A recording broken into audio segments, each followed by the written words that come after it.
Hey, what's up? My name is Tackless, and today, this isn't exactly a tutorial, it is a little bit, but mostly we're looking at the player tile. If you're not aware of what that is, under Objects, there's a tile called Player. That tile, you would assume, is supposed to target the player himself, the guy that I'm following right now. For the longest time, I thought that the player tile was assigned to whichever object had a camera, because most objects don't have cameras unless you're directly controlling them. That is incorrect. I just kind of did my own thing when I got Project Spark. Didn't exactly go and look up all the technical stuff, so I had to figure this all out for myself. If you guys already know what I'm about to tell you, good for you. You're ahead of the game, at least ahead of my game. But I want to impart this information to you because it was really aggravating before I figured it out.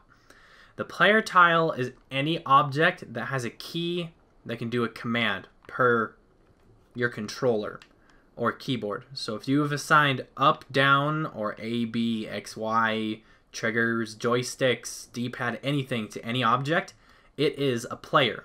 And you can have lots of players in your world. So this thing that you're looking at, those toruses, are the outline of its detection radius. So you can see exactly when things come in and out. I'm going to walk in, and this thing's going to detect me. But it also is detecting that goblin, because I've programmed him and me to jump together. So when I press A, he jumps. So I can go in here, see if I can get his attention.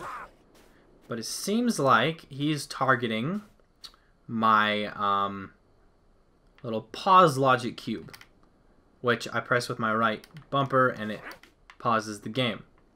Now that is an invisible logic cube up here, which has controls built into it. That's how it activates separately. I could have the player, when you press right bumper, the player then activates the pause, but for the sake of this video, the logic cube itself has the activation. So, not only is the goblin changing his aggro, which is definitely odd considering I haven't assigned a team to the logic cube, but he's targeting the logic cube over me.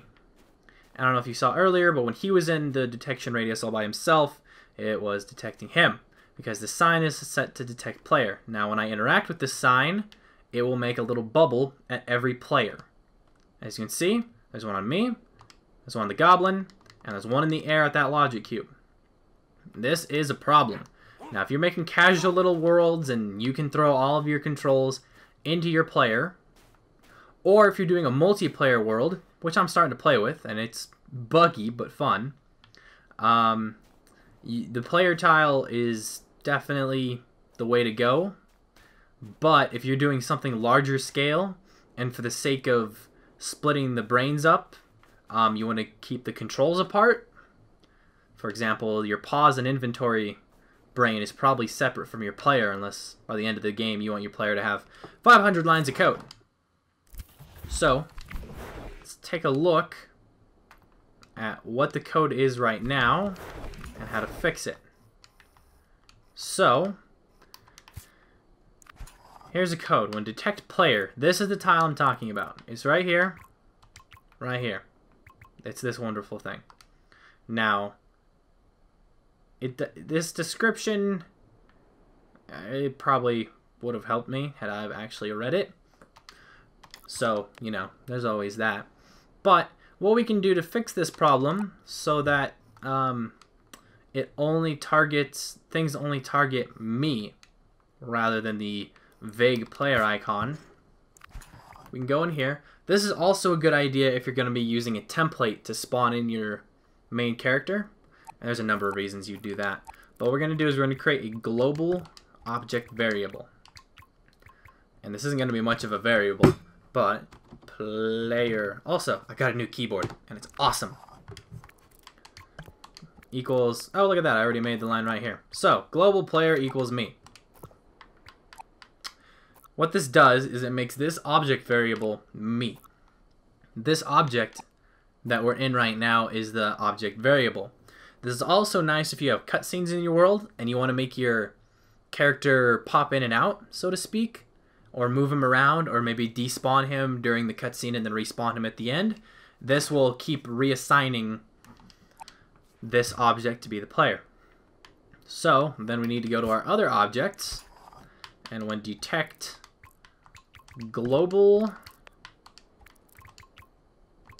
player, and then play effect at position global player. Simple as that. Now let's go look at the AI of this guy. He is told enemies or player neutrals. That's why he's targeting the logic cube. So what we can do is we can either just take everything out right here or take out the neutrals.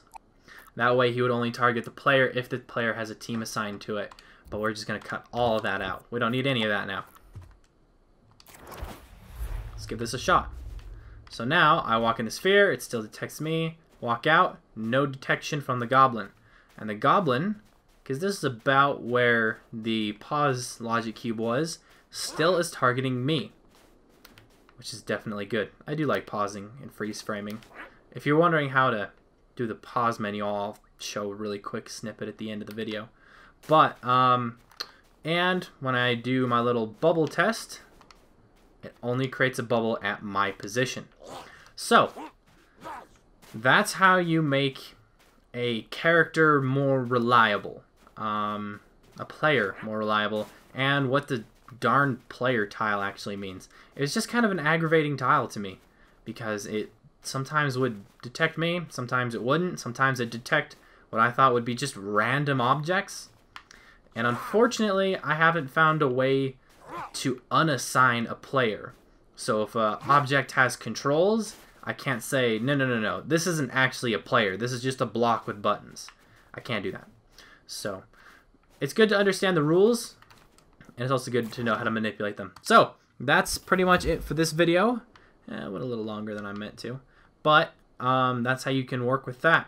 Now if you're curious how to make a super simple pause menu using this technique, though you could embed the button into the player and use a Boolean variable.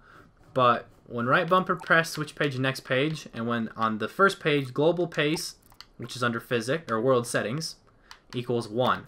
Then here, countdown timer 0.5 or 0.1 or something like that. This way, when you press the right bumper, I think I just heard my cat meow like she was fighting something. I don't know. But this way, when you press the right bumper, it doesn't toggle between the pages in one frame. Switch page, previous page, and then global pace equals 0. And I put a depth of field, depth of focus 0.